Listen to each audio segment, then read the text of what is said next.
I recently read a copy of Technics in Civilization by Lewis Mumford.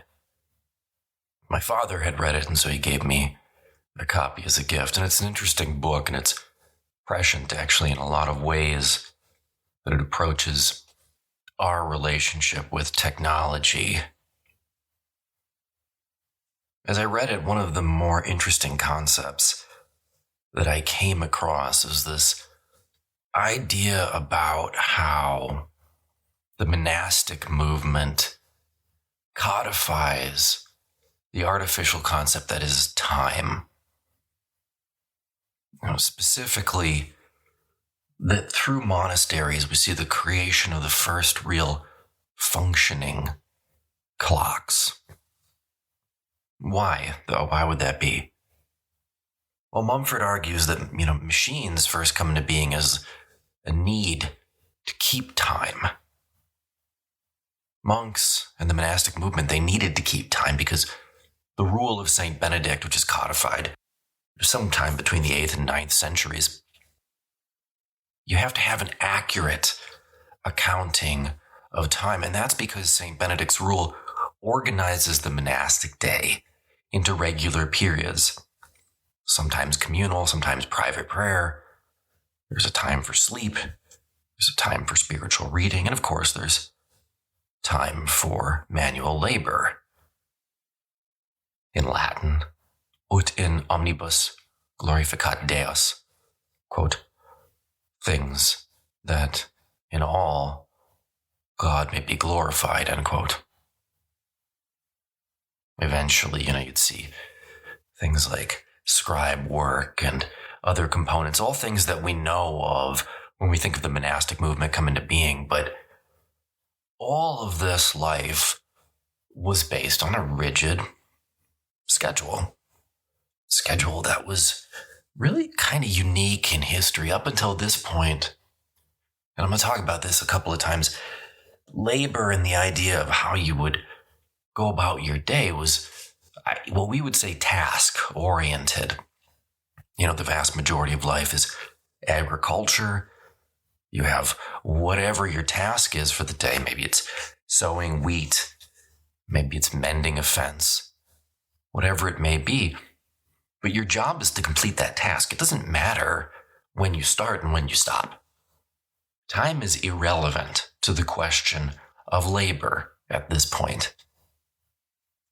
But for the first time, sort of the life of a daily human being gets regimented around this concept of time, of appointed hours during the day. Specifically, the daily life of a Benedictine monk revolved around 8 canonical hours. This is the monastic timetable. It's like a schedule.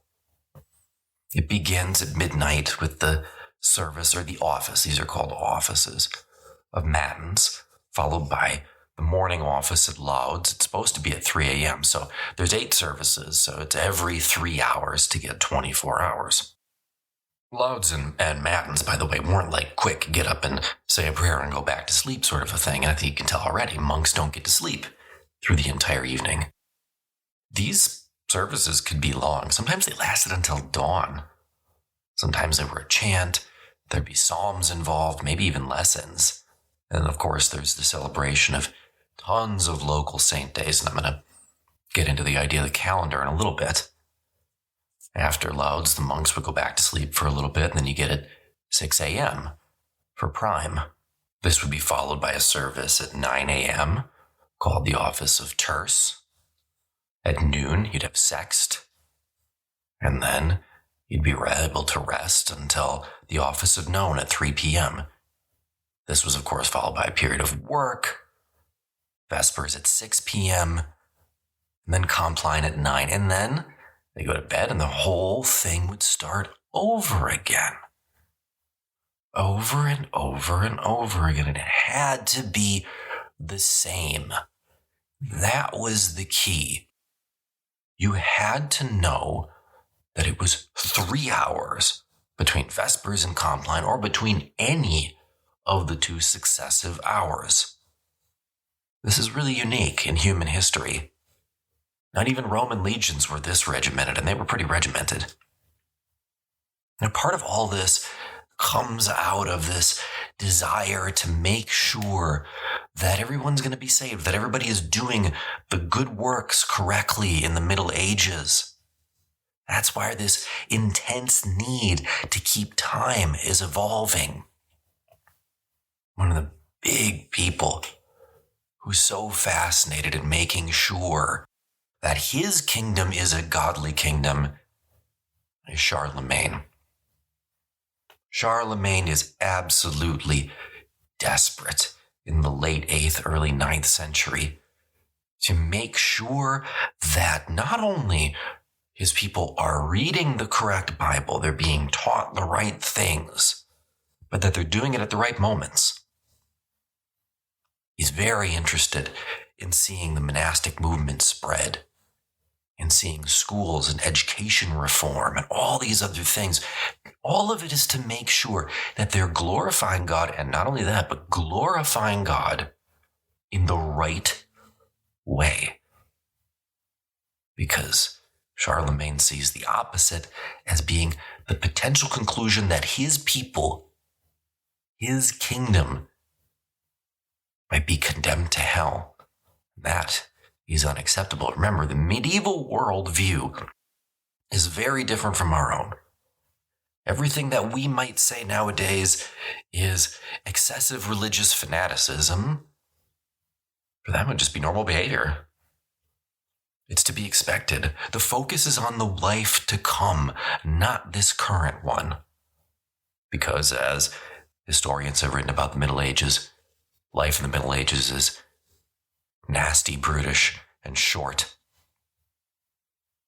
Here's what Mumford has to say about the importance of keeping time in his book. Quote, "So one is not straining the facts when one suggests that the monasteries, at one time there were more than 40,000 under Benedictine rule, helped to give human enterprise the regular collective beat and rhythm of the machine. For the clock is not merely a means of keeping track of the hours, but of synchronizing the actions of men." End quote. Now, for Mumford, this is all tied into this notion of what makes something a machine, which in and of itself is kind of an interesting topic and something that I might come back to a little bit later on. The author first distinguishes tools from machines because that's an important distinction and a line of demarcation that has to be drawn. Here's what he writes. Quote, "The essential distinction between a machine and a tool lies in the degree of independence in the operation from the skill and the motive power of the operator. The tool lends itself to manipulation, the machine to automatic action." End quote. It's a good distinction and something that's crucial for our understanding of time. Because obviously, in a non-slave-based society, you can't have someone who's there running some sort of a tool to keep track of every minute of every day. You need a machine. You need something that's going to do it automatically. And tools, of course, have existed since Neolithic times. And rudimentary ones, I mean a stick, can be a tool. Certainly well before then.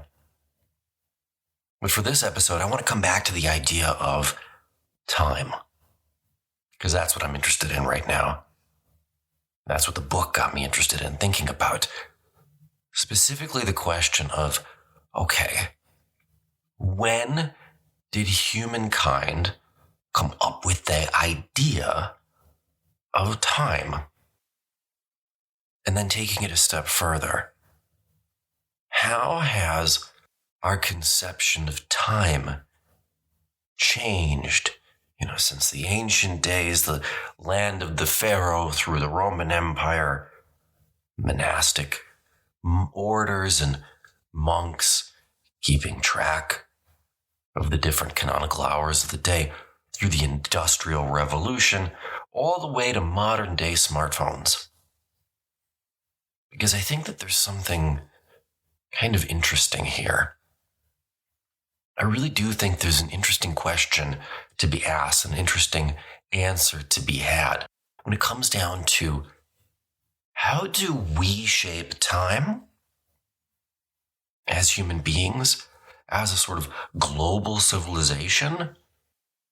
And then how has time shaped us?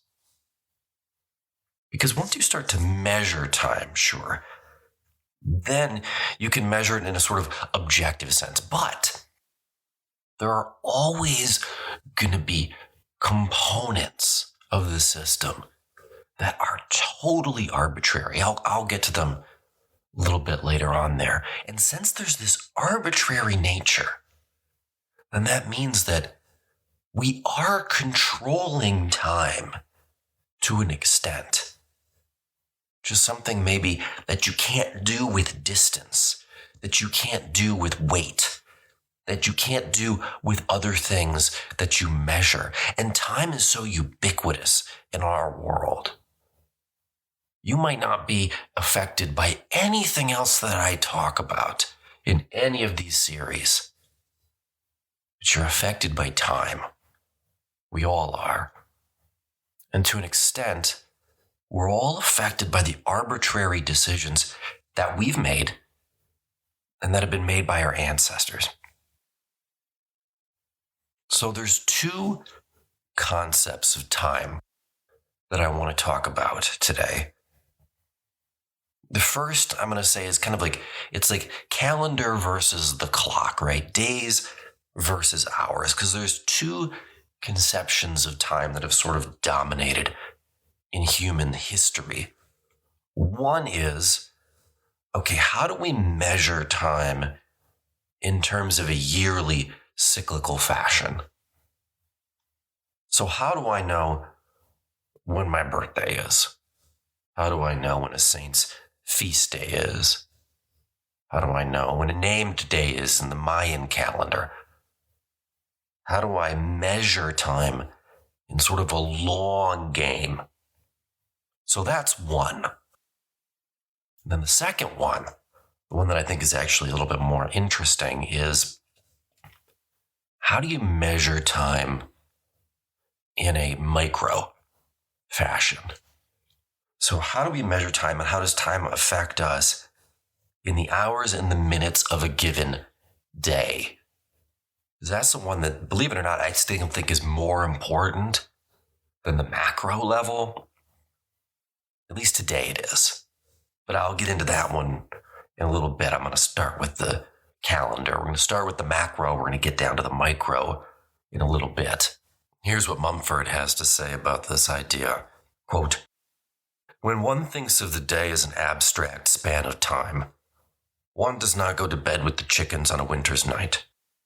One invents wicks, chimneys, lamps, gaslights, electric lamps, so as to use all the hours belonging to the day. When one thinks of time not as a sequence of experiences, but as a collection of hours, minutes, and seconds, the habits of adding time and saving time come into existence. Time took on the character of an enclosed space. It could be divided. It could be filled up. It could even be expanded by the invention of labor-saving instruments. One ate, not upon feeling hungry, but when prompted by the clock. One slept, not when one was tired, but when the clock sanctioned it." End quote. Now, according to my research, if we think about the macro level, so if we start to think about a calendar, well, humans have been keeping track of the cycles of the sun and the moon almost as far back as we can go. Fairly recently, it seems, we found the oldest, very rudimentary calendar system, which dates back to almost 8,000 BCE in, I might get this wrong, Aberdeenshire in Scotland. This predates some Near Eastern calendars by nearly 5,000 years. Researchers discovered that a monument created by hunter-gatherer societies in Scotland nearly 10,000 years ago appears to mimic the phases of the moon in order to track the lunar months over the course of the year, which is interesting for a reason that I'll get into in a little bit, because it's very common when you get close to the equator for these early civilizations and societies to go with lunar months rather than solar months. But as you get further from the equator, that becomes less the case. Scotland is pretty far from the equator, so that makes this a little bit unique. The site at Warren Field actually also aligns with the midwinter sunrise, so it's kind of both lunar and solar, I suppose, up there in Scotland. And this provides an annual astronomic correction in order to maintain the link between the passage of the time, because there's a big difference, and we'll get into it in a second, but there's a big difference between a lunar year and a solar year. And trying to link up those asynchronous functions is something that early humankind was trying to do, I guess, from the very beginning. So from the very beginning, humans are trying to use the two things that are regular in the world, the two things that right away they can try to measure and that we figured out are measurable: phases of the moon and the passage of the sun as the earth rotates around the sun throughout a calendar year. Clive Ruggles, the emeritus professor of archaeoastronomy, which I didn't know was a thing, at the University of Leicester, he says that, quote, "The site did not mark particular moonrises, as changing patterns of moonrises are far too complex. The argument is that it represents a combination of several different cycles, which can be used to track time symbolically and practically. There are certainly hunter-gatherer societies who use the phase cycles of the moon to help synchronize different seasonal activities. But it's remarkable that this could have been monumentalized at such an early period." End quote. And I think that's interesting for a couple of reasons. When we think of time today and why we mark time, it's for practical reasons. It's so that a shipment arrives, pun intended, on time in a certain location. It's so that you're not late for your meeting by a couple of days, so that you show up to your daughter's wedding on time. But for early man, in a lot of ways, and really almost all the way through the Middle Ages, that was a secondary concern. The primary concern was symbolic and religious. The primary concern was that whatever you were supposed to do at whatever given day to please whatever deity it is that you're praying to, that you do it right.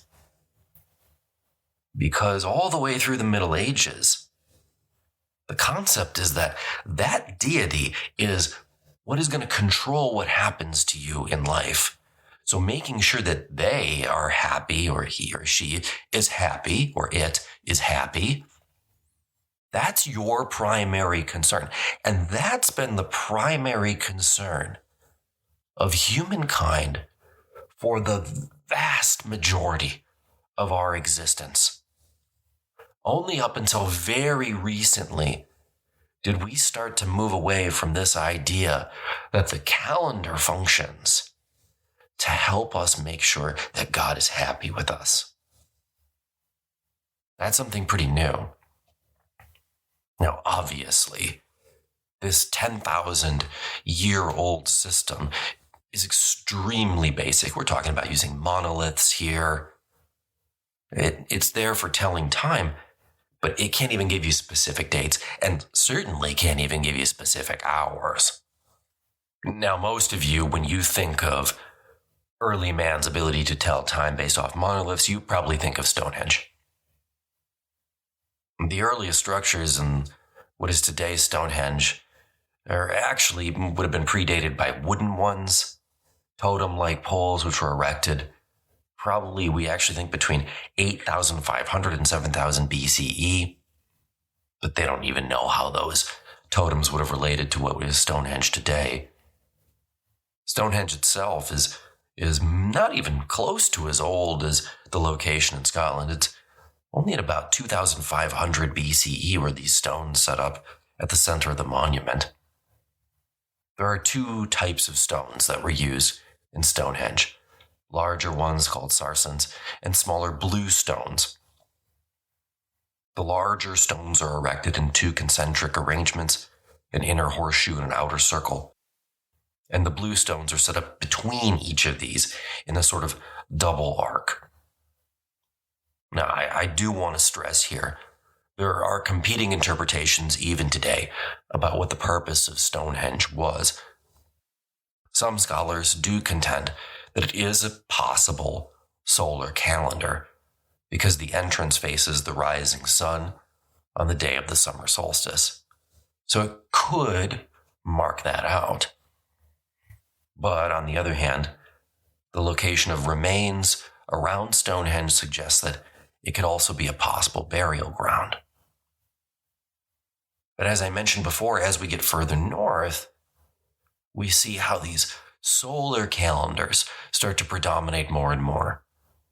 But again, this remains a very rudimentary system as we're essentially just marking out one day on the year. So you kind of have to judge everything from there. We can assume that if we can mark out that one day, that they probably had systems for determining the length of time, the length of sunrises and sunsets between that day. But of course, we're talking about pre-writing civilization here, so this is conjecture based off archaeology, not history. And archaeology is not my strong suit. Different civilizations divided the years into different ways. In ancient Mesopotamia, the solar year was divided into two seasons, the quote-unquote summer, which included the all-important barley harvest in the second half of May or maybe beginning of June, and then the winter, which does actually correspond roughly to today's fall and winter seasons. There were 3 seasons in the ancient kingdom of Assyria, 4 seasons in Anatolia, but generally speaking, in Mesopotamia, it was natural to just divide the year into 2 parts, summer, winter. As late as 1800 BCE, in the city of Mari in the middle of the Euphrates, still, they were dividing the year in half. Now, most calendars in the Near East, and even in ancient Greece, are what you would call lunisolar. So that means they keep their months by the course of the moon, but the years they keep by the passage of the sun. This debate between how to decide how time is going to work on a macro sense. How are we going to measure years? This isn't something that got sorted out instantaneously. Because there are these 2 measuring devices. And so this debate about whether we should keep time by the sun or the moon, this persisted for thousands of years. And keep in mind, I've kind of mentioned this a couple of times now, but the closer you get to the equator, the harder it is to recognize the distance between the lengths of the days, right? Because if you live in the northern hemisphere, your days in the winter are dramatically shorter than your days in the summer. It's kind of natural to see that distinction and use that as a line of demarcation. But if you live close to the equator, well, it's hardly even noticeable at times, whether you're in winter or summer. Around the equator, the difference between the phases of the moon is a lot easier to spot than the difference between the winter and the summer solstice. Even though in the northern hemisphere, the farther northern you get, and the farther south you get, that's easy. Now, by the 3rd century BCE, time, generally speaking, is being kept according to the harvest. Sumerian scribes, already by 2400 BCE, are using the schematic year. 30 days in a month times 12 months, and that gets you 360 days. But the interesting thing is, okay, so days were starting to get sorted out. Years, well, that's a totally different matter. Years don't get sorted out for a really, really long time, as I'm going to come back to here a couple of times. And I mean a really long time. Because most of the world right now follows the Western calendar, and I'd say the vast majority of the world, there's only a few exceptions, which is, we go from year 1, the birth of Christ, and so on and so forth. And that's how we end up being right now in 2022. But that was absolutely not the case for the vast majority of human existence. All the way going back to the ancient world and the ancient Near East, almost every civilization is keeping dates according to the reign of the current ruler. So, you would say in the 3rd year of so-and-so's reign, and so forth and so on. But then, when somebody else took over, the clock reset. So you'd go back to year 1 of a person's reign all over again. So in order to have a sort of beginning to end chronology for any civilization, it wasn't enough to know what year it was. You had to know, in chronological order, the different rulers. Now, by and large, this didn't matter, of course, if you had a pharaoh or a king who lived a long time. But if you had a couple of rulers who died in quick succession, you kind of have to know how many years it's been. Still, also, another problem is because most of these civilizations in the Near East, all the way through the 2nd millennia BCE, they keep using lunar calendars. They had to get creative in making up time because there are 365 solar days in the year, but 354 lunar ones. So if you're using a lunar calendar, you have to keep making up 11 days every single year.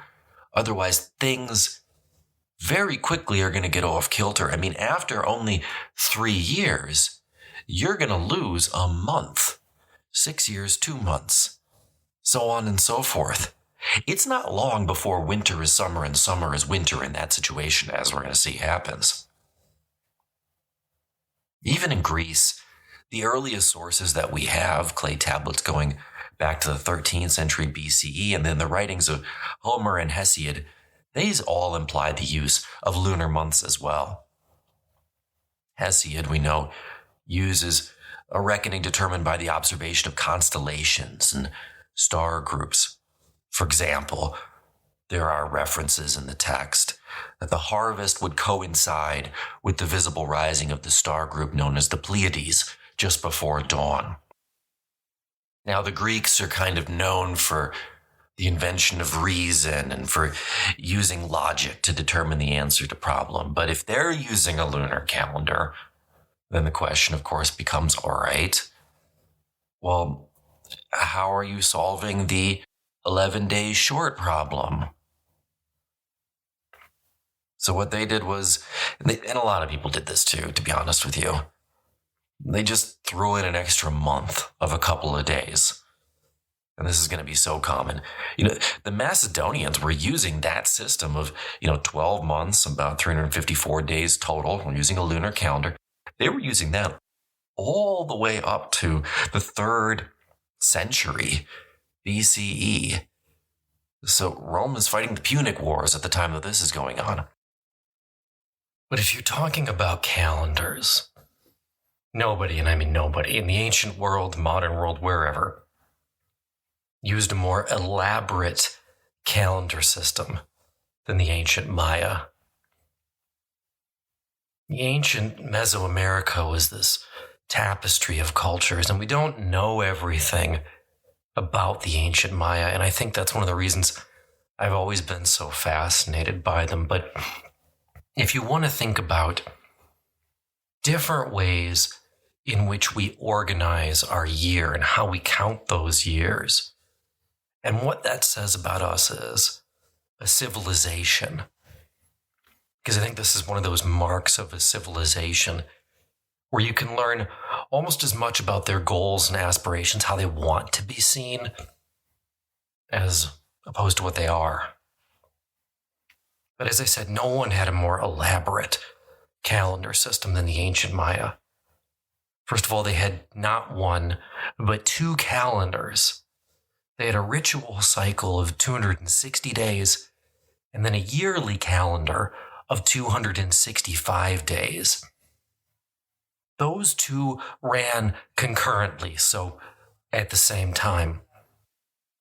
Taken together, though, they form a longer cycle of 18,980 days, or 52 years of exactly 365 days, which they called a calendar round.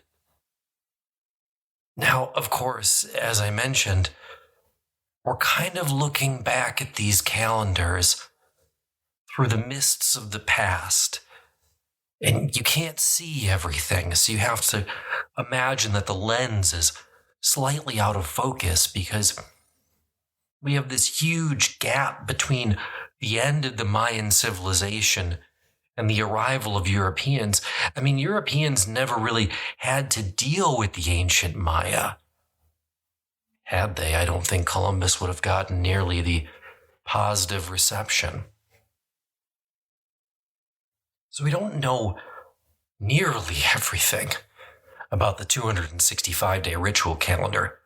It's been called the count of days, but that's not a name necessarily that the Maya themselves ascribed to it. There's a lot of different names out there. This just seems to be the most common. So as I said at the start, when we were talking about the Maya, they had these 2 yearly calendars, and then within this count of days, within this 260-day ritual calendar, there's actually 2 more smaller calendars embedded. There's a count of 1 to 13 days that just cycle through endlessly. And then there's a series of 20, what they would call named days. Unfortunately, we've lost the meaning of these 2 smaller calendars, and I can't even hypothesize, because try as I might to look through the historical record, there's just simply nothing. No history, no archaeology. What I can tell you is that the 365-day calendar that the Maya used was divided into 18 months of 20 days plus 1 month that was only 5 days. Every civilization, really, when you go back to these ancient classical civilizations, they all struggle with how do you deal with this extra, 360 seems like a reasonable number. We can parse that out in different ways. What do you do with those extra 5 days? And everybody seems to come up with a different answer to that. Well, the Maya just had 1 month, 5 days that they kind of tacked onto the end. Each ordinary day had a 4-fold designation, okay? So each day had a day in terms of a number, in terms of its order, its day number, its day name in the 260-day cycle, and a day number within the month and month name in the 365-day cycle, all right? So each name day you'd have 18,980 days in the calendar round. And every single one of those 18,980 days has its own unique 4-fold designation, almost like a code. The dates themselves were kept on this massive stone slab. And the Maya instituted a long count, a continuous marking of time from a base date. And just to kind of give you an example of what some of these dates would look like, most likely, and most historians think that time started, according to the Maya, on what we would say is August the 11th, 3114 BCE. Now, like I said, though, this was in the fourfold designation, so it's going to have a day number and a day name, a day number within the month, and a month number within this 365-day cycle, plus in its order. So if you would say, this is how they would say August the 11th, 3114 BCE. They would say 4 Ahu, 8 Kumku. That's the first day of time, according to the ancient Maya. It's also the first of what's called a great cycle, because the Maya calendar, and unless it was intended to be cyclical, maybe there's multiple great cycles. That's the prevailing opinion among historians right now, I should tell you. Most believe that it was intended to cycle over and over and over again. If you think that the world ended at the end of the great cycle, well, I've got some bad news for you. That meant that the world ended on December the 21st, 2012 of the Common Era. So either it didn't end, or I guess we're all living in a simulation at this point. Going back to Europe, according to legend, Romulus of the Romulus and Remus instigated Rome's first calendar in the year 738 BCE. And it was adapted from an earlier Greek model, so it was lunar, not solar in nature. The original Roman calendar, and we always think of the Romans as very orderly, very militaristic, things have to happen at a certain time to make sure the legions run. Of course, this is pre-legion time here, but the original calendar was 10 months and 1 year of 304 days. The remaining 61 and 1/4 days were apparently just straight up ignored. This resulted in a huge gap during the winter season. The months bore the names Martius, Aprilis, Maius, Junus, Quintilis, Sextilis, September, October, November, December. The last 6 names corresponding to just the Latin words for the numbers 5 through 10. The Roman ruler Numa is credited with adding January at the beginning of February at the end of the calendar to create a 12-month cycle. And then in 452 BCE, February was moved between January and March. So now you've got more or less the 12 months that we have now today.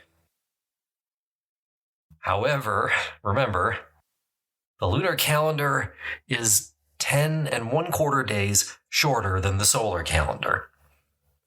So by the 1st century, the Roman calendar was a disaster. Because every year you're losing 10 and 1/4 days. So after, 3 years, you've lost a month. After hundreds of years, summer had moved to winter, fall had moved to spring, and, vice versa. The entire thing was a mess. Somebody had to reorganize it. And there was a lot of politics here in ancient Rome, and Senate couldn't fix it. The Senate couldn't fix hardly anything, though, especially once you get back to that 1st century BCE. So it takes Julius Caesar, who comes along in 46 BCE while he's dictator, and he decides he's going to fix it. And that's going to give Europe its calendar for a long time. The solar year was divided into 365 and 1/4 days. So what he did was the year was divided down to 12 months, all of which would have either 30 or 31 days, except for February, which was the last month added, and it had 28 days. Commonly, in a 365-day year, but it would have 29 every 4th year in a leap year. That's to account for that 1/4 day. Leap years, by the way, actually repeated February the 23rd under Julius Caesar's calendar. There was no February 29th in the Julian calendar. So if you're going to use the Julian calendar, every 4 years, you wake up and it's February the 23rd. And then you wake up the next day and it's February the 23rd. Again. I just love to think of the idiosyncratic ways in which these different civilizations are trying to tame time. They're trying to make it logical in a fashion, although repeating a day seems like the ultimate illogical way to solve the problem, but that's what Caesar did. Now, to align the civic calendar in Rome and the solar calendar, Caesar just had to add days to the year 46 BCE because it was so far off. In the end, 46 BCE turned into the longest year in history, with 445 days. Because of misunderstandings, different failures of calculations, and politics, again, even this calendar wasn't established in smooth operation until 8 CE. The Julian calendar, while better, was still not exact. The solar year is precisely, for those of you who want to get mathematical, 365 days, 5 hours, 48 minutes, and 45.25 seconds. This caused the calendar, even the Julian one, which is a huge improvement, to regress about 1 day per century. Now, what's going to happen is Pope Gregory is going to come along and decide he's going to fix it. And he bases his restoration on the vernal equinox, which was then falling on March 11th. And what he does is he moves it from March 11th, we jump forward to March 21st, which is the date that it occurred in 325 CE, which was the time of the First Council of Nicaea. And it was not the date of the equinox at the time of the birth of Christ when it fell on March the 25th. So what he does is he just advances the calendar 10 days after October 4th, 1582. So what happens in 1582 is it's October the 4th, and then next day it's October the 15th. And this sort of rectifies the problem. But how did it fix the problem going forward? Because we still have 365 days a year, and we still have a leap year every 4 years, right? Kind of. There is a leap year every 4 years, unless the year is exactly divisible by 400. So, for example, in 1600 and in the year 2000, very recently, there was not a leap year, even though there should have been because it was every 4 years, right? That manages to fix the problem.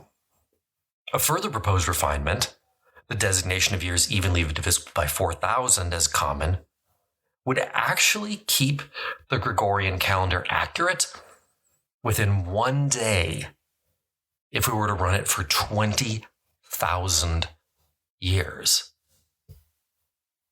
So as long as we keep these divisible ideas intact, our calendar should be fine until, well, roughly 21,582, when I guess somebody's going to have to fix it. Within a year, the Gregorian calendar and the change have been adopted by the Italian states, Portugal, Spain, and the Roman Catholic German states. But remember, we're going through the Protestant Reformation in 1582 still, so all this is political, and Protestant states aren't interested in adopting a Gregorian calendar that's Catholic, even if it's right. Gradually, though, other countries did adopt the Gregorian calendar. The Protestant German states did it in 1699. Great Britain and its colonies did it actually not until 1752. Sweden in 1753. Japan in 1873. China didn't adopt it until 1912. But they beat the Soviet Socialist republics, who didn't adopt the Gregorian calendar until 1918, just after World War I. But they actually weren't the last ones to do it. Tiny Greece did not adopt the Gregorian calendar until 1923. Calendars do matter. Fair dates were crucial in the Middle Ages. That was how people calculated when payments were due. That was how you all got together at the same time, in the same place, to make these big transactions. But of course, it was never perfect. I mean, how many times in the podcast have I talked about medieval armies that are supposed to link up and they just miss each other, and one of them has to go home after 2 weeks because they didn't bring enough food. So this was not perfect. It took a long time and a lot of changes in technology for our calendar system to be able to sort itself out. It's interesting to think about all the what ifs and the different directions the calendar might have gone based off of, what if the age of exploration goes the other way? What if we're using the Maya calendar today? What if we're using something from China? Because Europe becomes the dominant civilizations as a result of technology by and large. Military technology is what I'm talking about, of course. Read Guns, Germs, and Steel if you want the skinny on that one. We all end up adopting these different European ideals, and it certainly did not have to go that way. And then there's time itself. Dates are interesting, but more of an obvious need. I mean, even for pre-industrialized nations, they kind of have to know things for military purposes. Of course, there's some long-distance trade. It's limited in some periods, but it's still there. And then, of course, the ever-important and present religious need. So you have to know calendar dates to be able to do those things. But I think the more interesting question is to think about time on a micro level. The passage of hours, minutes, and seconds, how we divide a day, and how civilizations throughout history have treated the question of time. I think it tells us a lot about our evolution as a species, and also about us from a civilizational standpoint. It's interesting to think about how civilizations considered their own time in reference to others. Just think about, here's what Mumford has to say, quote, "One further characteristic of medieval space must be noted. Space and time form two relatively independent systems. First, the medieval artist introduced other times within his own spatial world, as when he projected the events of Christ's life within a contemporary Italian city, without the slightest feeling that the passage of time has made a difference. Just as Chaucer, in the classical legend of Troilus and Cressida, is related as if it were a contemporary story. When a medieval chronicler mentions the king, as the author of The Wandering Scholars remarks, it is sometimes a little difficult to find out whether he is talking about Caesar, or Alexander the Great, or his own monarch. Each is equally near to him.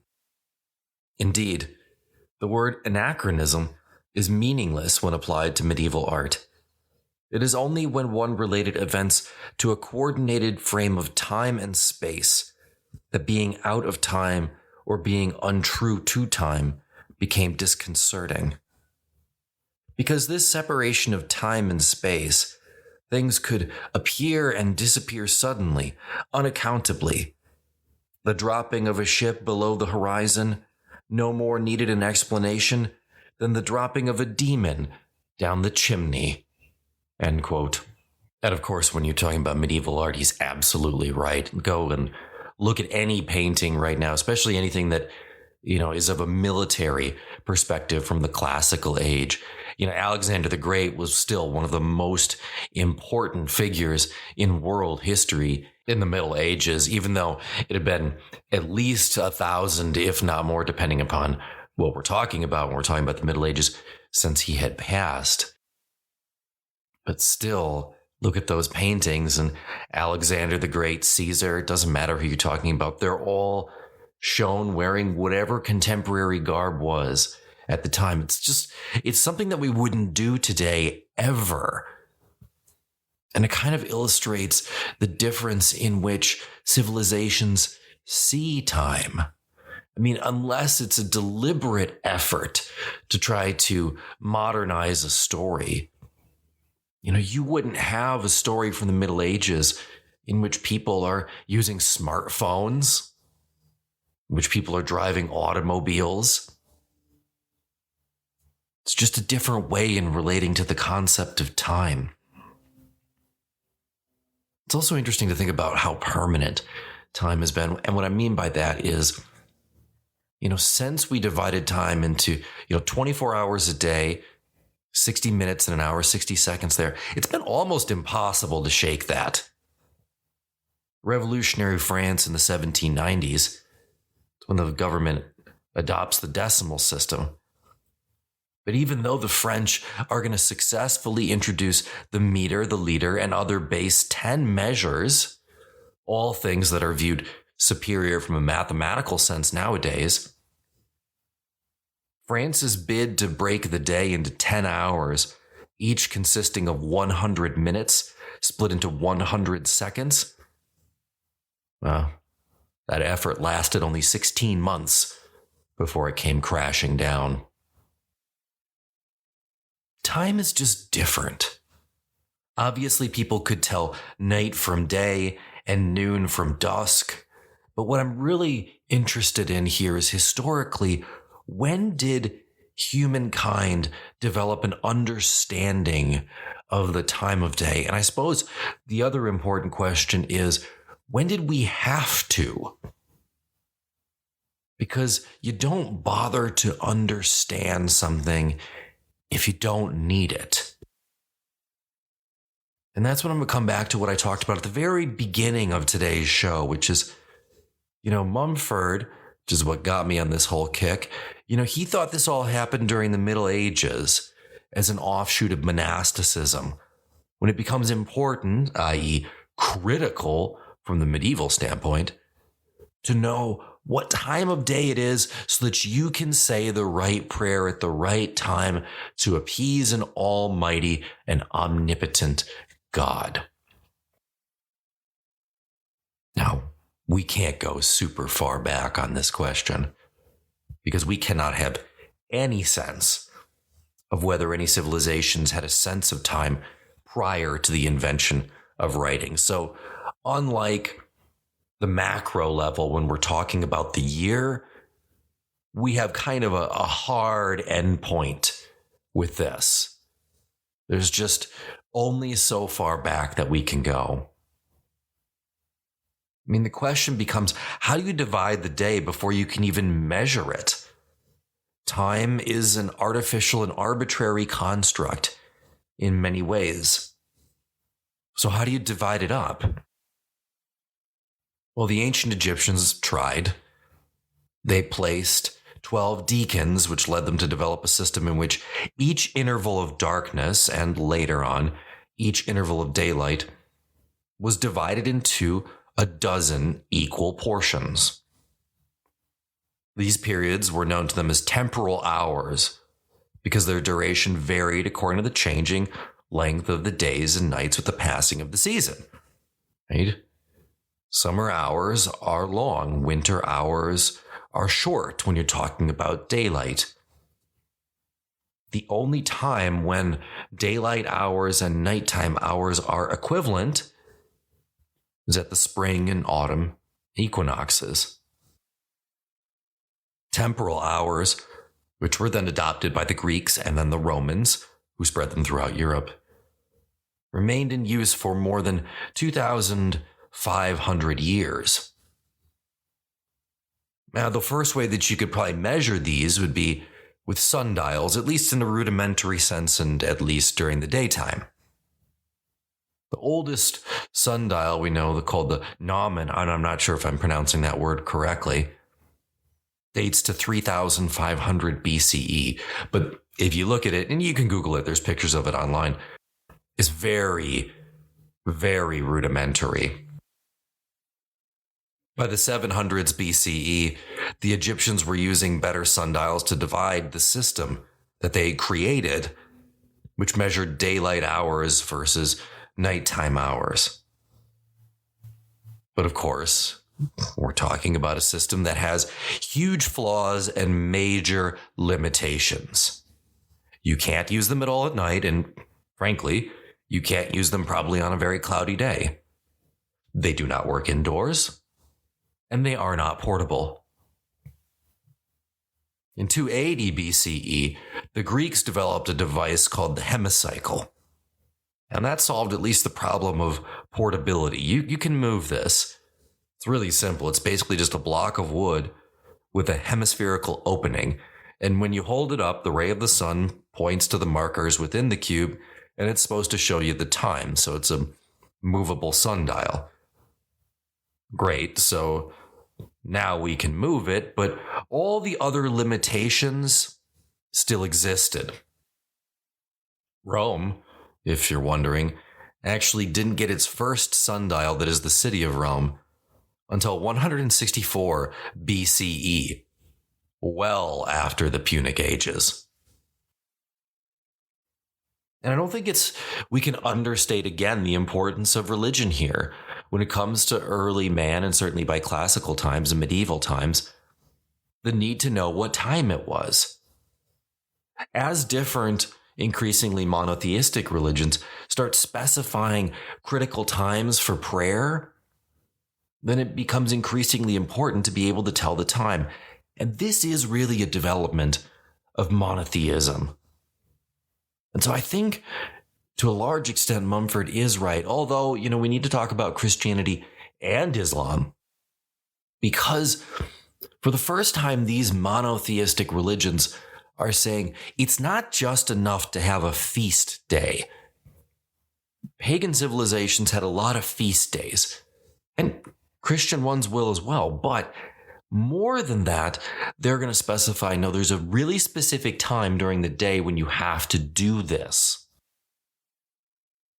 Medieval Muslims, for example, were especially interested in sundials because these provided the means for determining the proper time for prayer. Indeed, actually, if you go back and you look at medieval Muslim sundials, they contain lines that only show a couple of times a day, and these are the only times at all because those are the only times that matter. The ones that correspond to the correct times for prayer. Although Muslims learned the basic principles of designing sundials from the Greeks, they definitely increased the quality and variety of designs available throughout the use of the Western world because of trigonometry.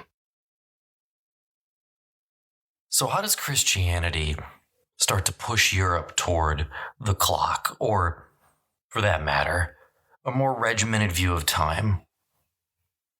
Well, I do think Mumford's on the right trail. I think the answer is, monasticism. You sprinkle in a little Charlemagne, and you get the St. Benedict's rule and its adherence to the canonical hours. So this is all kind of taking place between roughly 700 to 800 CE. It's a time period in history that's actually referred to as the Carolingian Renaissance. The Carolingian Renaissance is one of those brief periods of revival in Western Europe, of learning and education, of biblical studies specifically.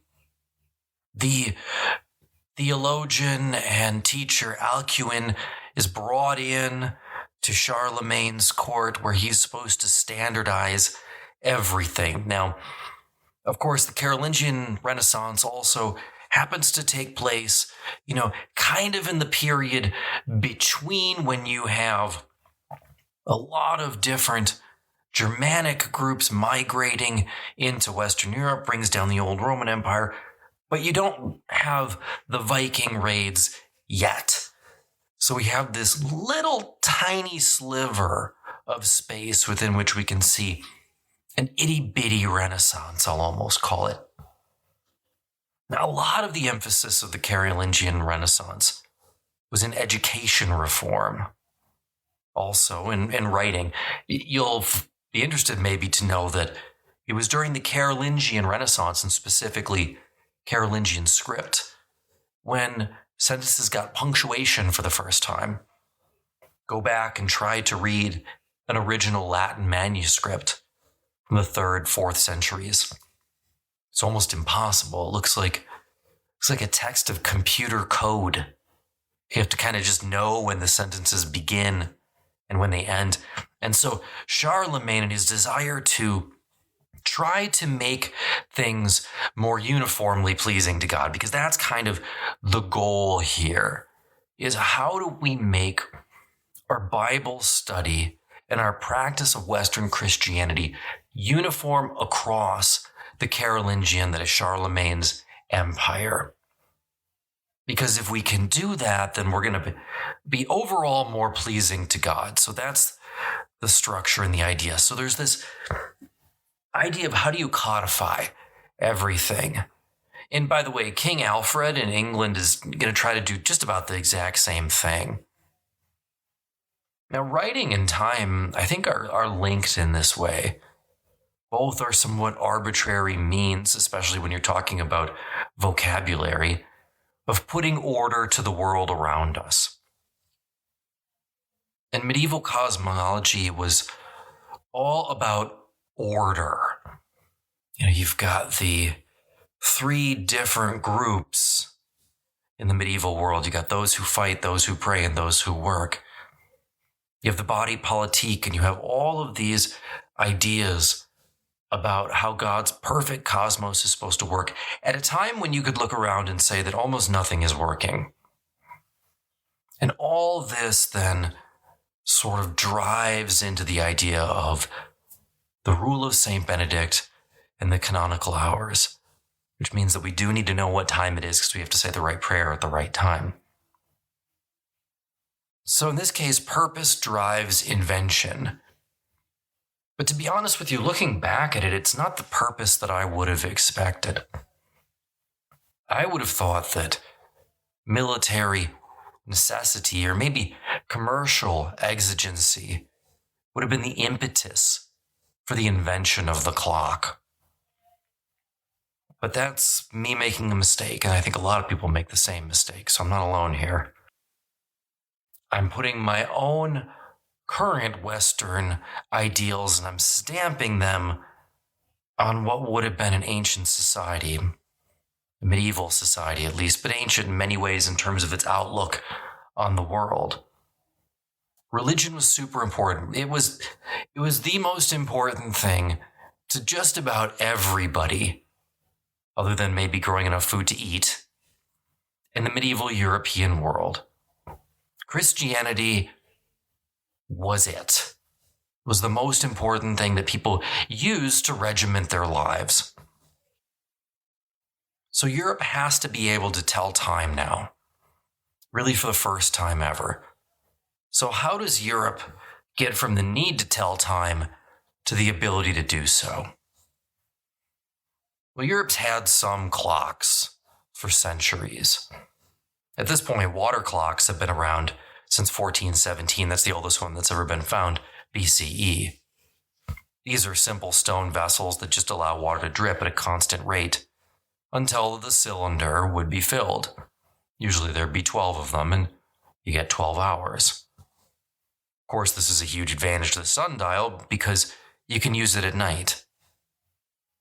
I did a bunch of research on this, but it looks like by and large, most of these water clocks used measurements that were just arrived through via trial and error in order to determine the length of the time between sunset and sunrise.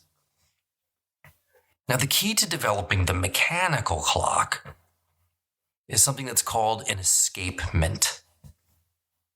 An escapement is the balance wheel on a watch, or it's the pendulum on a grandfather's clock. What an escapement does is it allows whatever the gear is to tick in a steady rhythm, allowing the gears to move forward in a series of small but equal jumps. The key system early on was called a verge and foliot. A verge and foliot is a system that used weights to release the main gear very slowly. So it's a weighted system. So you figure out the weight that's going to be necessary to slowly turn the gear of the clock in a uniform rate. Now, I should put uniform in air quotes when I say that, because even the best verge and foliot mechanisms, even in the Middle Ages, lost 2 hours per day and had to constantly be reset. So you have to think at the beginning of the day, the clock was much more accurate than by the time that the sun was going down. The first escapement in the historical record isn't until 1250 CE. Still, clocks, in their rudimentary sense, must have predated this by several centuries and even decades. It tells us that medieval monks almost certainly used water clocks or candles to determine the proper time for their hours, because as long as a candle is cut to a uniform length, it should burn down at, roughly the same amount of time. It goes without saying that, especially when we're talking about the rule of St. Benedict and we're talking about the time between canonical hours, all that matters is telling the time between the hours. So they're only looking for devices at this point that can be timed on 3-hour increments, because there were 8 3-hour increments. So as soon as you start one canonical hour, you light the candle that burns down for 3 hours to the next one, and so on and so forth. 3 hours in between. What this meant was that all that mattered was the time between what you were going to do next. Not that these hours necessarily followed a set schedule. And here's what I mean by that. The canonical hours were 3 hours in between. That did not mean that you always did them at the same time of the day. Even in the late Middle Ages, we get a couple of schedules from a monastery in London that tells us Matins was done at the equinox of the year at 5 a.m. Matins in midwinter, though, was at 6:40 in the morning. And the same Matins at midsummer, when the sun would be rising earliest, was done at 2:30 in the morning. Ergo, these clocks, again in air quotes, these timing devices, they're not intended to get us to the right time of day yet. They're intended to get us to the point that we know that we're 3 hours from our next canonical hour. Now, the Virgin Foliot model, and I know that losing 2 hours a day doesn't sound good, but this is still a huge, huge leap forward compared to a sundial or a series of water clocks. Both of those things, of course, are dependent on human use. But the Virgin Foliot model was the best thing that we had for about 300 years. That being said, we're walking through this historically, so what are the drawbacks? There are basically 2. Number 1, the amount of friction generated by the weights was just different for every clock. And so it was impossible to standardize the measurement of time. Times were different at different churches. Church bells might ring at different times depending upon how good and up-to-date the Virgin Foliot method was that was used in each one. The other one is deceptively important. Verge and foliate systems cannot work on boats. The swaying of the ocean is going to throw off any weighted mechanism, which means you can't tell time on a ship. Now, number two wasn't a big deal in, let's say, 1250, when this was invented. But go forward 300 years to 1550, and all of a sudden not being able to tell time on a ship is a huge deal. Because the age of exploration was at hand. And the age of exploration would force Europeans to come up with a better clock. I mean, after all, you can only calculate distance traveled if you knew speed and time. Now, it didn't matter much if you're traveling from coast to coast, island to island. But it's a pretty big deal if you're out in the open sea.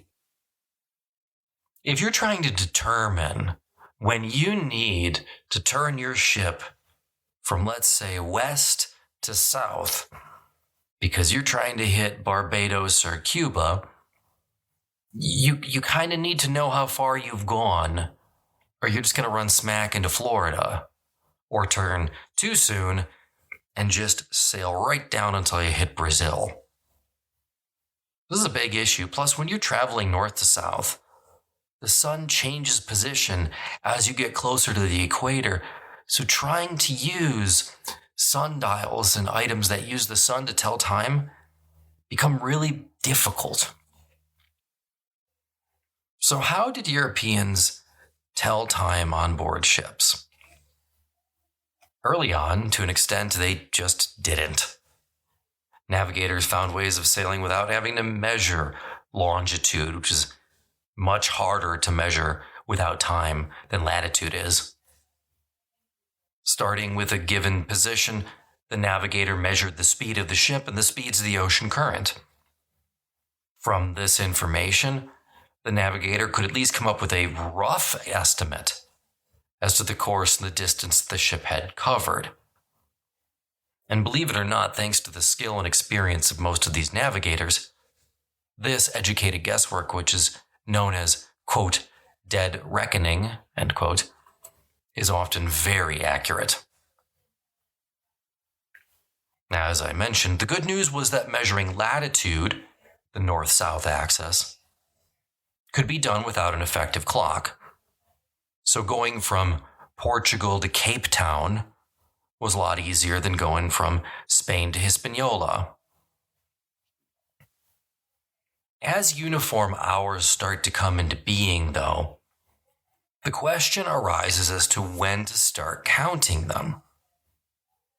And so early in the 14th century, a number of systems evolved.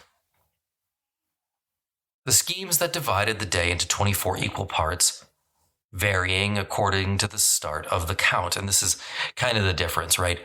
When does the day begin? That's where we're getting at here. Italian hours started at sunset. Yet if you were off in the Near East, if you were off in the Islamic Caliphate, started at sunrise. Astronomical hours, by the way, and this was bedeviling me when I was doing the episodes on the early explorers, because on sea, people tend to use midday, so noon. And great clock hours, this is used for like large public clocks, so they use midnight, which we appreciate today. Eventually, all of these competing systems were superseded by small clock, or what are called French hours, which split the day as we currently do into 12-hour periods commencing at midnight. The question remained, how do you create a portable clock? And that remained a huge impediment. Bell towers could keep time in a town. But, taking a stone tower on a ship is a pretty good way to get yourself sunk. So the answer to this problem is another new invention. And it's called the coil and fusee. The coil and fusee is a coin-shaped device that was connected by a cord to the barrel housing the spring. So the way that it works is you have to wind up the clock. So when the clock is wound, it pulls the cord from the barrel into the fusee, so into this conical shaped thing. And the diameter of the spiral compensates for the increasing pull of the spring. So it kind of works like a balancing act.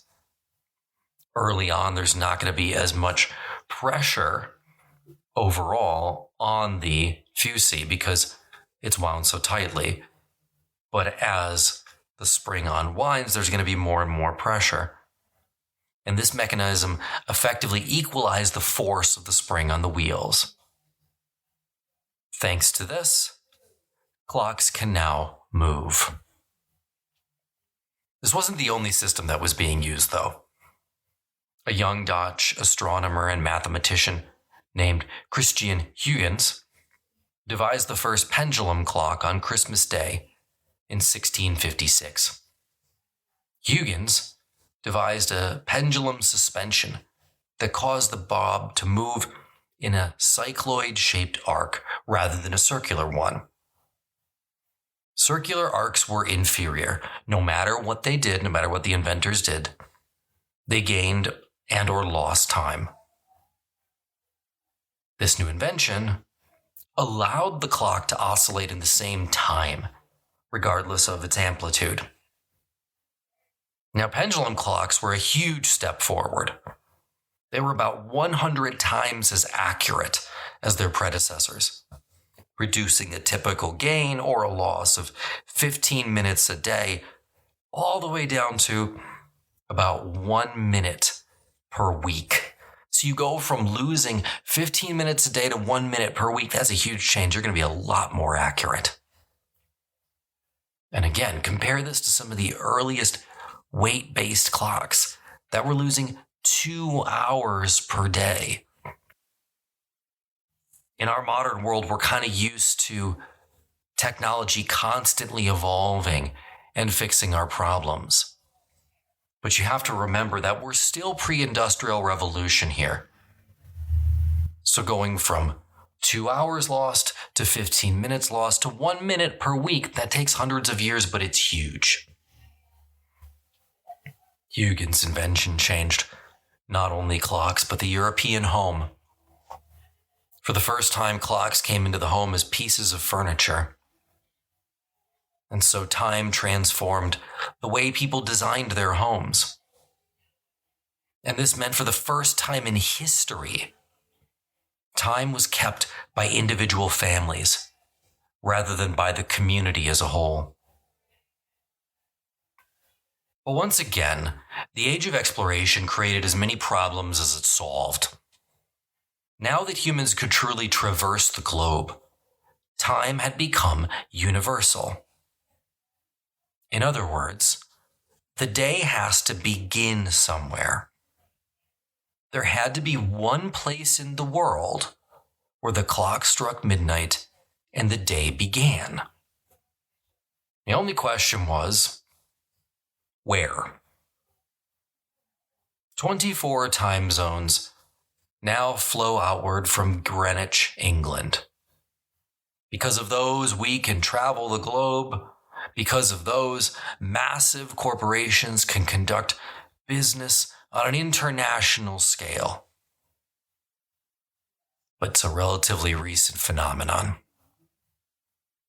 The problem, even heading into the 20th century, was that people had local customs for establishing time. This was a tradition that literally went back to the pharaohs of Egypt. And here it was, still in the 20th century, dominating the way people did things. It'd be like if you were walking around in a tunic. And now we've reached a point where time is just going to have to be subjective. I mean, come on. Where the day begins for the whole globe, by definition, has to be subjective. You can sit there and we can argue until the cows come home that time is something humankind can measure, making it objective. But where the day begins, that's totally arbitrary. Our world is a circle. There is no starting point or an end point. So wherever you pick as the starting point, that's something you came up with. But you have to have it. You just have to. Think just about the age of exploration and moving goods from continent to continent. You had to know what time things were leaving. And the invention of the railroad is going to make this critical. As a Frankfurt Literary Society put it in 1864, quote, "The more spatial separation is overcome, the more urgent and important is the need for a general, matching calculation of time," end quote. And this decision was absolutely going to be political. American Railways, for example, recognized 75 different local times just in America in 1875. 3 of those were just in Chicago alone. On November the 18th, 1883, American railroads decided to force the issue and began using a standard time system involving 4 time zones: Eastern, Central, Mountain, and Pacific. Within each zone, all clocks were synchronized. But this was only in one area. Throughout the rest of the globe, there were still problems, even in Germany, which we all think of as being very logical, very established. Even in Germany, when you were leaving, travelers had to clarify whether their departures were according to Berlin, Munich, Stuttgart, Karlsruhe, Leuschwenhagen, or Frankfurt time. So you had to specify on your ticket what schedule you were following. This is the problem when you don't have standardization. It's a problem that you really only have when you don't have standardization. And by the way, if you think that this was a problem that got solved by the turn of the 19th century, remember, Russia was still using the old Julian calendar as late as 1918 and was 13 days behind Western Europe. So if it was July 20th in Paris, it was July 7th in Moscow. And these 2 countries are allies in World War I. You kind of got to know when the troops are going to be there if you're going to coordinate an attack. And years, and I know I'm jumping back and forth to calendars, but years weren't even the same. Most Muslim countries continue to date the year from 622 CE, when the Prophet emigrated from Mecca to Medina. European nations dated events from the birth of Christ, 622 years before then. So if you wanted to sign a contract with, say, I don't know, the Ottomans or something, it might be dated 1915 in the West, but 1293 in Istanbul. Now, the first priority for time reformers was to replace the world's impossible patchwork of local times with a universal system of territorial mean times. This was the dream articulated by Scottish-Canadian engineer Sandford Fleming and officially adopted by diplomats at the 1884 Prime Meridian Conference in Washington, D.C. And there it was, a world divided into 24 time zones, each with a single mean time determined by astronomers at the Royal Observatory in Greenwich. So there you have it. The day starts in Greenwich, England, right? Kind of.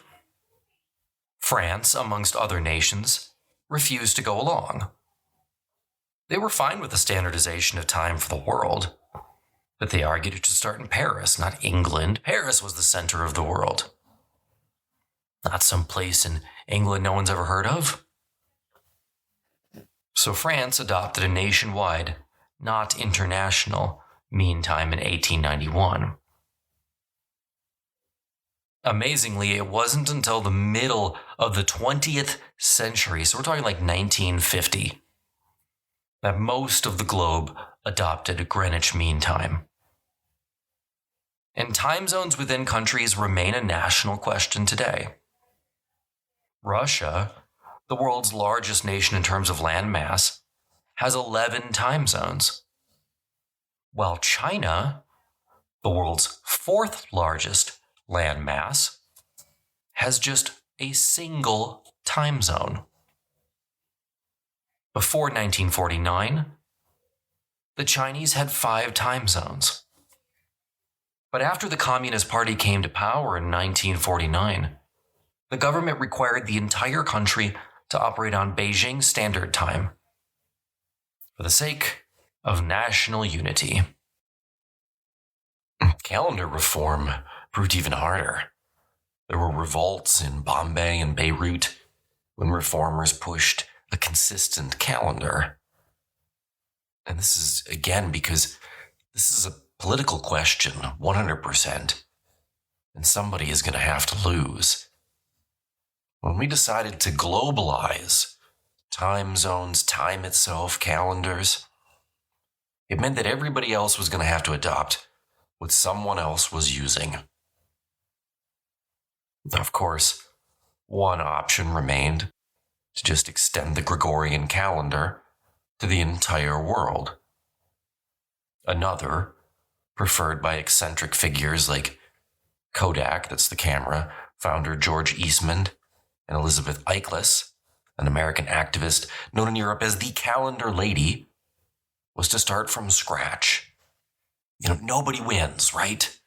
We're going to start over, and we're going to have a brand new world calendar. We'll pick a new year zero, and it'll be a scientific, modern calendar. But how scientific could it be, right? Because no matter what, if you think about it, you're going to be influenced by the year that you're currently using, which, if you're in the West, and if you're using the Gregorian calendar, means that whatever date that you pick going forward as year one is in some way related to the birth of Christ. It has to be. Now, many subscribe to a design that was articulated by a French positive philosopher, Auguste Comte. It was a perfectly rationalized calendar. It would be a year of 13 equal months, each of which would have 28 days. Major firms like Sears and Kodak actually, when this was introduced, or at least brought up, had actually been doing their internal accounting that way for years. So people had been using this calendar, but proved almost impossible to sell. Now, as I mentioned earlier, the world did eventually adopt the Gregorian calendar, but it wasn't fast. The British Empire, not until the 18th century, Japan later than that, and Greece last in 1923. But getting off of the calendar for a second and back to the use of technology, if you can carry a clock, and if you can put one in your house, then when did we get one on our wrists? And people have been carrying watches since the 1700s. These watches mostly had to be wound. But in the late 19th century, the adoption of time zones and the expansion of business meant that you needed to know the time at all times, and it had to be right, increasing the propensity of people wearing watches. Wristwatches were actually very good for military purposes. Prior to that, people used pocket watches. For example, in the Boer War of 1899 to 1902 in South Africa, it's very common for members of the British Army to wear wristwatches. It's just easier to check the time than to take it out. But up until 1912, the concept of the wristwatch was, by and large, a female fashion statement. It as it did with just about everything else, World War I changed everything. Consider the following account from a British war correspondent. Quote, "The watch hands on the officers' wrists pointed to the second, which had been given for the assault to begin, and instantly to the tick, the guns lifted and made a curtain of fire around the chateau beyond Menin Road, 600 yards away. Time! The company officers blew their whistles, and there was a sudden clatter from the trench spades slung to the rifle barrels, and from men girdled with hand grenades as advancing companies deployed and made their first rush forward." End quote. World War I has a profound impact on the world in general. Americans tend to focus on World War II, forgetting that, little spat that took place from 1914 to 1918. But World War I was a war in which everything was synchronized. Attacks along fronts that were miles upon miles long. And the wristwatch proved instrumental in making that happen. Time now had become a tool of war. Something that could be measured, something that could be used for strategic purposes for the first time ever. And so it was that by the end of World War I, wristwatches had gone from a feminine fashion statement to the ultimate martial example of masculinity. It helped their sales that they were also modern. Pocket watches were associated with the railroad, wristwatches with the burgeoning automobile industry. The wristwatch would remain triumphant until 2013, when the modern smartphone rendered them obsolete. Getting back to man's conception of time for a second. Is there anything that's more arbitrary, more subjective than daylight savings time? Early to bed, early to rise, makes a man healthy, wealthy, and wise. So said Benjamin Franklin in 1784. Not that he meant to take it quite as literally as we have. And no, Benjamin Franklin did not come up with the idea for daylight savings time. That's one of the many myths that has to be debunked when we start to talk about this thing that makes us change our clocks twice a year. Now, the idea is, this is where it actually comes from, okay? Daylight savings time comes from the notion that if you push time forward an hour, then as a whole, countries in the northern hemisphere will use less fuel. Contrary to popular belief in the United States, it has nothing to do with farm animals. Again, this illustrates the arbitrary nature of time. You can measure it and divide the days into hours, and then it does become objective to a sense. But when the day begins will always be arbitrary. And this, daylight savings time, also, again, was more of a political decision than anything else. The first country to adopt daylight savings time on May the 1st, 1916, during World War I, was the future loser of said war, Germany. The idea was, again, a way to conserve fuel, and it makes sense. And again, by the way, remember I said World War I changes everything, and World War I does change everything. And so the notion was, all right, if we push time forward an hour, then it won't be as expensive to heat homes in the time that it's daylight outside. The United States didn't adopt daylight savings time until March 19th, 1918. It was unpopular and abolished immediately after World War I. On February the 9th, 1942, now during another war, Franklin Roosevelt instituted a year-round daylight saving time, which he called wartime. This one lasted a bit longer, until the 30th of September, 1945.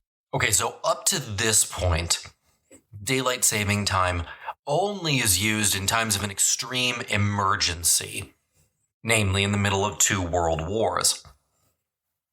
Daylight saving time didn't become standard in the United States until the passage of the Uniform Time Act of 1966.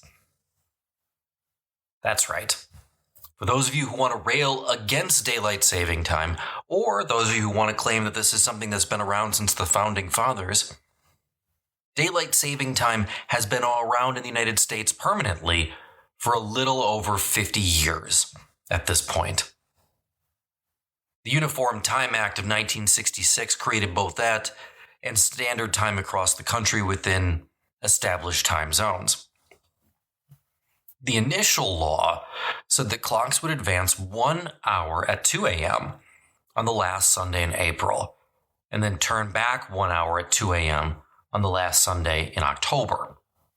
Individual states could still exempt themselves from daylight saving time as long as the entire state did so, and a couple did. In the 1970s, due to the 1973 oil embargo and again increased costs for fuel, Congress enacted a trial period of year-round daylight saving time from January 1974 to April 1975. But is this purpose even accurate anymore? Sure, I mean, you could argue in 1916, in 1942, that moving the clock would result in less heating costs, because people aren't going to be out and about as much in the early hours of the morning before the sun comes up. And that's usually when the fuel usage increased. But that was all before air conditioning. Air conditioning now has changed the times that we live, and so now it's not necessarily, depending upon where you live, a benefit for more sunlight. Daylight saving time also has just continued to evolve. It doesn't even start the same time than it did during the passage of the Uniform Time Act in 1966. It now starts at 2 a.m. the second Sunday of March and ends at 2 a.m. the first Sunday of November. That change was advocated in part because of Halloween, to give the kids more time during the daylight hours to trick or treat.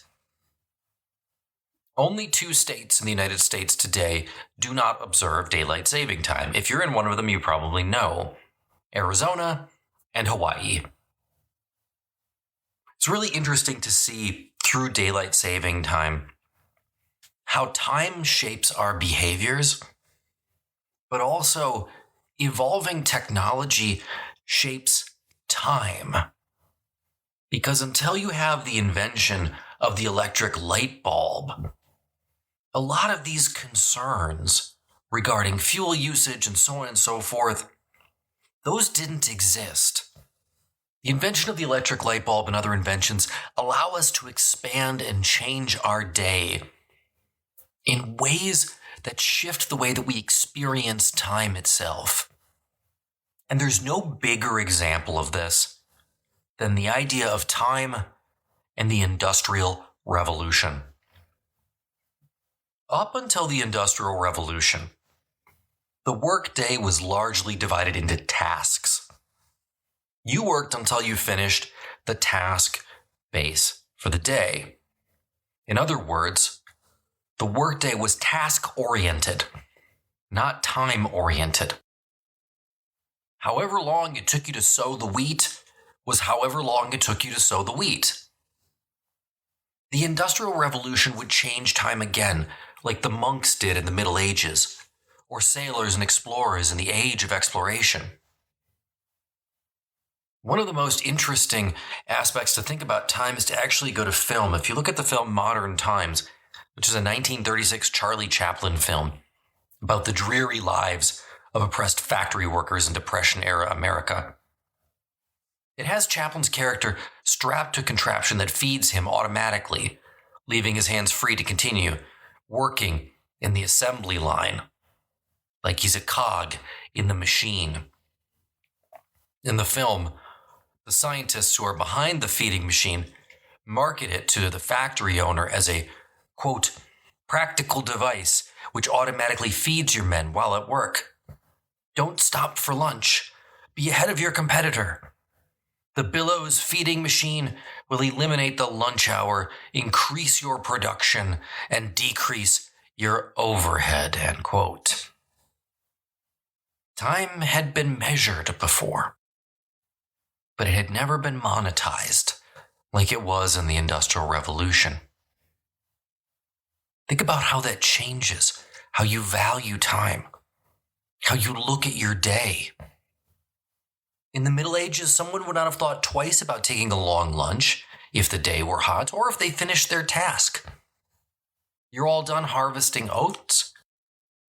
Might as well knock off early. But we don't measure our days in what we accomplish anymore. We measure our days, thanks to the Industrial Revolution, by time, because we are now simply a cog in the machine. And the more efficiently that machine works, the better for industry.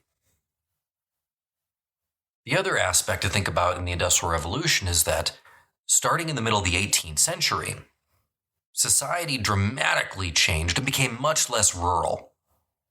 As a result, our tasks changed. The steam engine and the power loom produced goods in quantities that no pre-industrial craftsman could even dream of.